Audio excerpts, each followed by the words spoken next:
I feel like this is a real Marmite book. I feel like a lot of people don't like this series. All in all, it felt really slow and really repetitive and boring. Some people are just horny, but I absolutely hate the trope where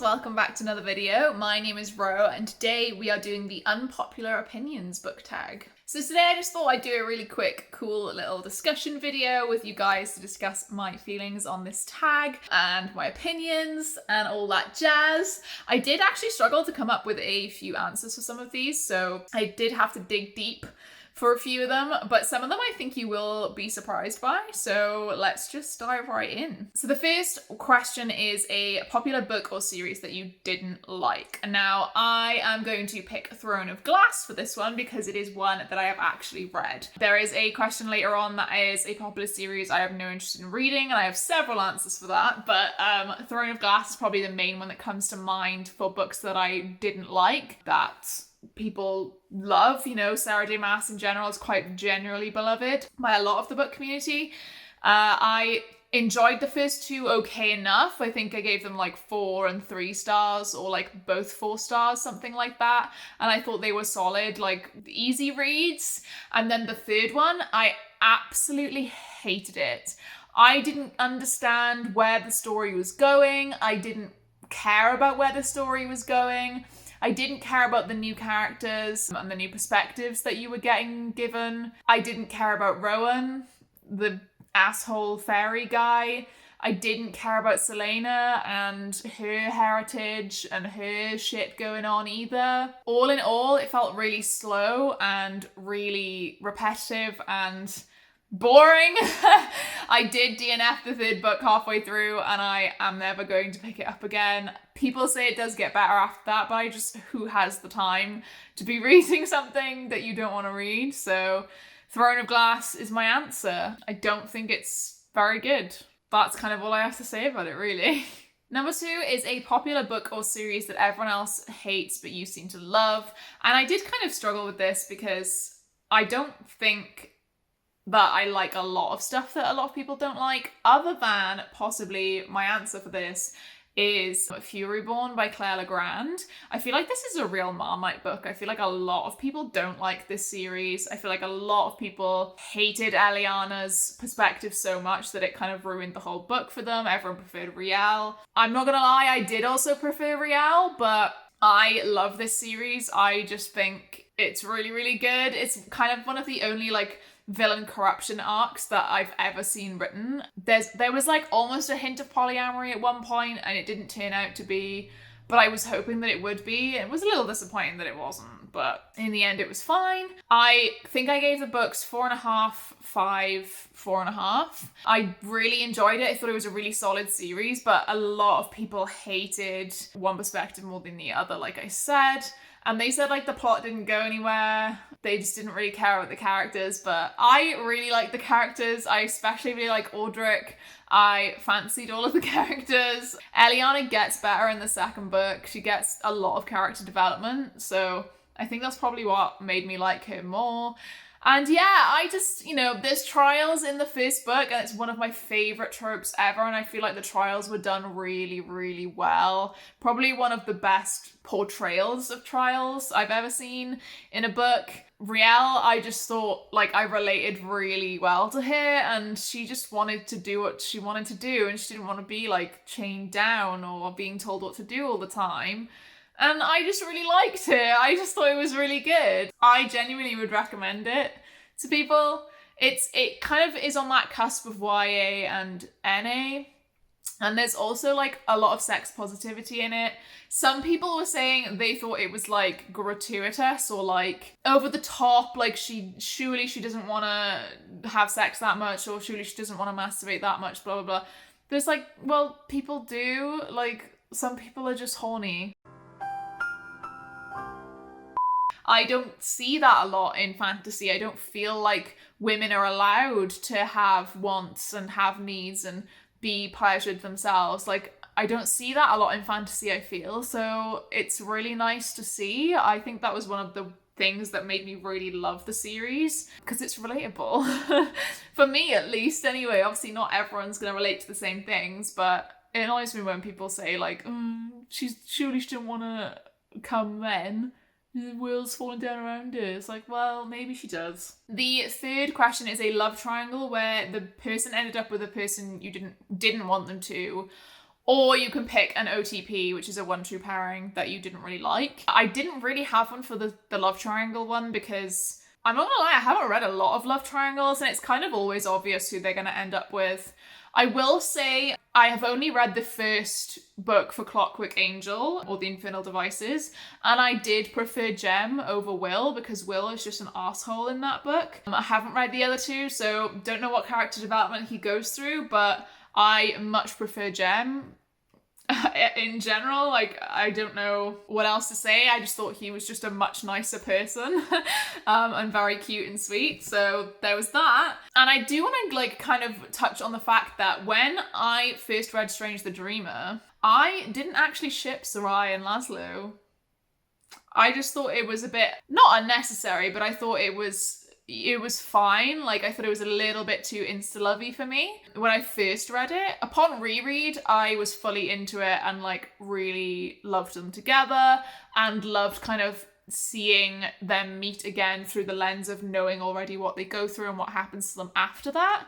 So there is obviously a difference upon reread, but when I very first read those books, I actually didn't ship them that much. I wouldn't say I outright like didn't ship them, like as in didn't want them to be together, but I definitely wasn't like fully into it. So I thought that would be quite an interesting one to tell you guys, considering Strange the Dreamer duology is like one of my favourite duologies of all time. I want to get the cover of with the moth like tattooed on me level of favourite books of all time. And I know, someone else felt the same. It was either India or Spoops.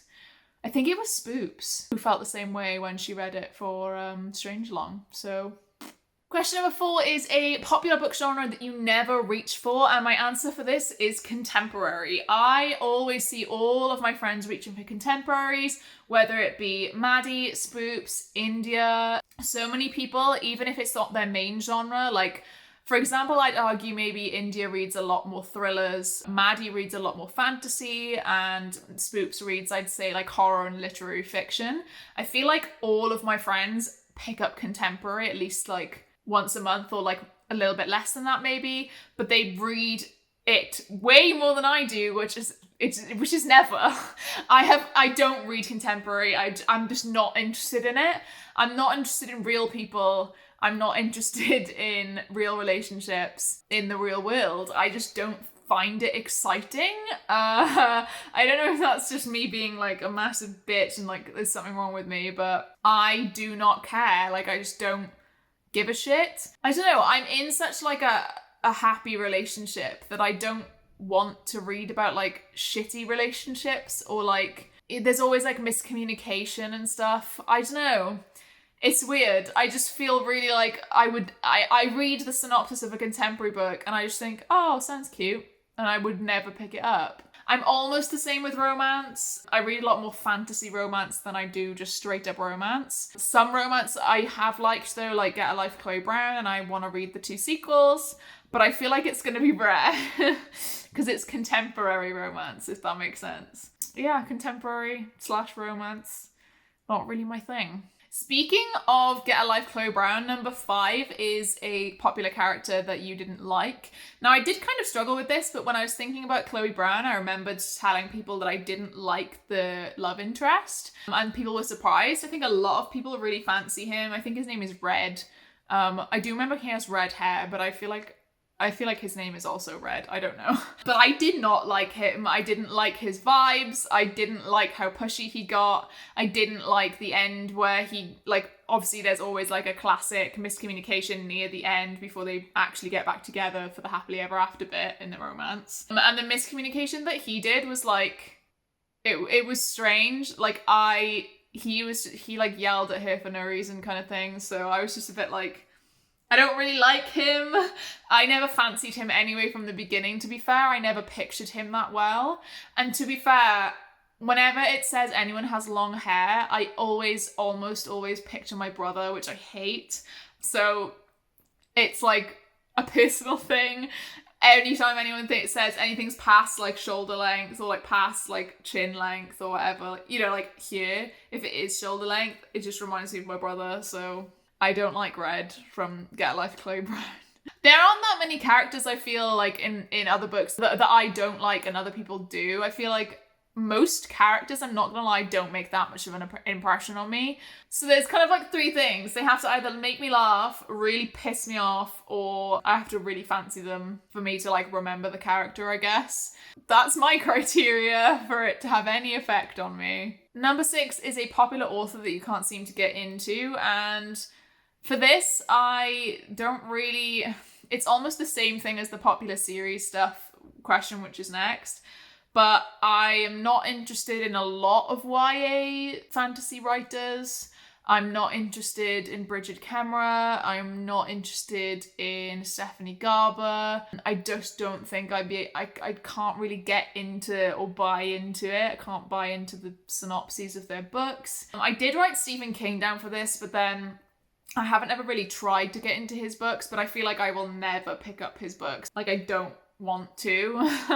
I guess I'm just gonna combine number 6 and 8, so popular author you can't seem to get into and a popular series you can't seem to get into, and I'm just gonna say they're kind of the same thing. And for these, there are a good few. There is Red Queen by Victoria Aveyard, Caraval by Stephanie Garber, A Curse So Dark and Lonely by Bridget Kemmerer. I'm just straight up not interested in these tropes. I'm straight up not interested in these characters, in these synopses. I just think it seems super cliche. I think it seems super overdone, predictable YA fantasy, like kind of like, to me, like, what's wrong with YA fantasy? And that's not to say like people who enjoy them are wrong. Like, absolutely you can still enjoy them. Like, I'm not saying that everyone who enjoys them has bad taste or anything, but for me it's like very obvious when something is very, very typical YA fantasy, and I know that I don't enjoy that anymore, so I'm not gonna bother picking them up just to rate them badly. I have actually got Once Upon a Broken Heart by Stephanie Garber coming. I think gonna give that a go,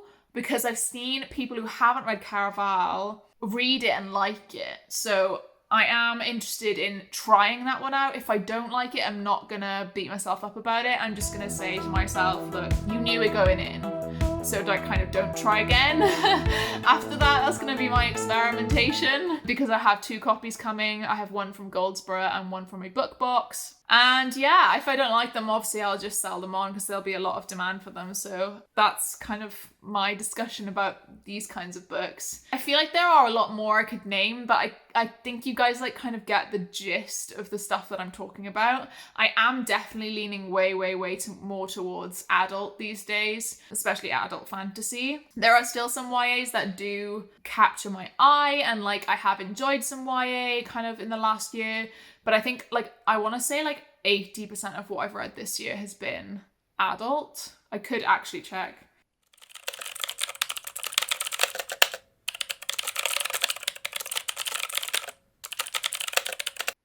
Oh, close. 75% of the books I've read this year have been adult. So, yeah. And 11 of them have been young adult. I don't think I've given any of the young adult ones 5 stars either. That will come in the stats next year.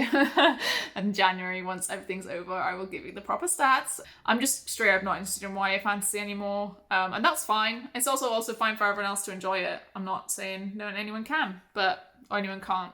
Number 7 is a popular book trope that you're tired of seeing. And I have mentioned this a couple of times in a few videos, in a few lives, but I absolutely hate the trope where magic is gone, or magic is missing, or magic is outlawed, but our main character has magic. They're the chosen one and they have magic, and they either get caught for it, or they get beaten for it, or they get locked up, or they get dragged into something because they have magic, even though they're not allowed to, or they shouldn't because magic is gone, right?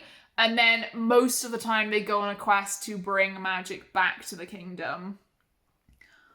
I'm sick of it. I'm so sick of it. every time a synopsis starts out with like, the land is barren of magic, I'm just like, oh my fucking God, I want to hit my head against a wall. I hate the tropes so much. It's so overdone. It's boring. I don't want a world where there's no like established magic system.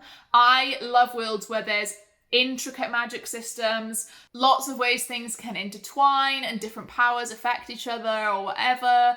I don't like when there's no magic. What's the point in it being a fantasy if there's hardly any magic? It just annoys me so much. I just don't think it makes for an interesting story. It's so overdone now that like, what else can you do with it? I just really want there to be already an established world, already an established magic system. Stuff like that. Like, I just feel like that's way more interesting, and you can go and delve into the history of the magic system, the history of different types of powers. But other than that, it's just like, oh, it's all a mystery. What magic there used to be, and I'm done. I'm done with it. I don't want it anymore. The very last question is, the saying goes, the book is always better than the movie, but what adaptation do you prefer to the book, including TV shows as well? So for this, I'm choosing True Blood. This is a TV show that is based on the Southern Vampire Mysteries by Charlaine Harris. I think there's 12 of these books.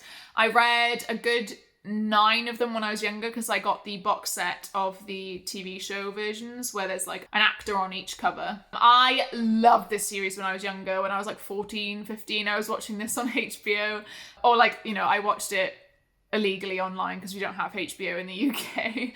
Probably should not have been watching this when I was like 14, but it's fine, you know, whatever. I read them when I was like 12, I think, or 13. But the TV show, I think, actually like took the source material and made it way better. The books are very, very centered around Sookie and her, in her brain and everything about her. Whereas the TV show like kind of increased the scope and definitely like focused in on some more characters, especially Tara. Lafayette they kept alive in the show as well, and rest in peace to the actor because he passed away a good few years ago now, but he is one of the best parts of that show. He is so funny, he's amazing. There's a scene that you may have seen going around, it makes the rounds on Twitter every now and again, but Lafayette is the burger flipper in the diner, and this redneck guy is like, I didn't ask for AIDS with my burger, and Lafayette like completely fucks him up and like comes over and like licks the bun, and he's like, if you come here into my house, then your burger's gonna have AIDS, and then he like slams the burger bun back on, and he like punches them as well. Like, I'm explaining it badly, but it's so good. And like a lot of it, especially into season 2 and 3, like gets really fucking weird with like some really weird hallucinogenic stuff and like trippy scenes, which aren't in the books at all, but I loved it. I thought that they did it really, really well in the show, and yeah, I just really, really enjoyed the show like way more. I would definitely rewatch it if I had fucking time to do anything with my life. But yeah, I would recommend True Blood. It's finished now. I know a lot of people didn't really like the ending too much, but I didn't mind it. I thought it was fine. That's the end of this tag. Hope you haven't gotten too mad at me about my unpopular opinions. But if you like this video, please do give it a like. Make sure you subscribe to get more content from me in the future.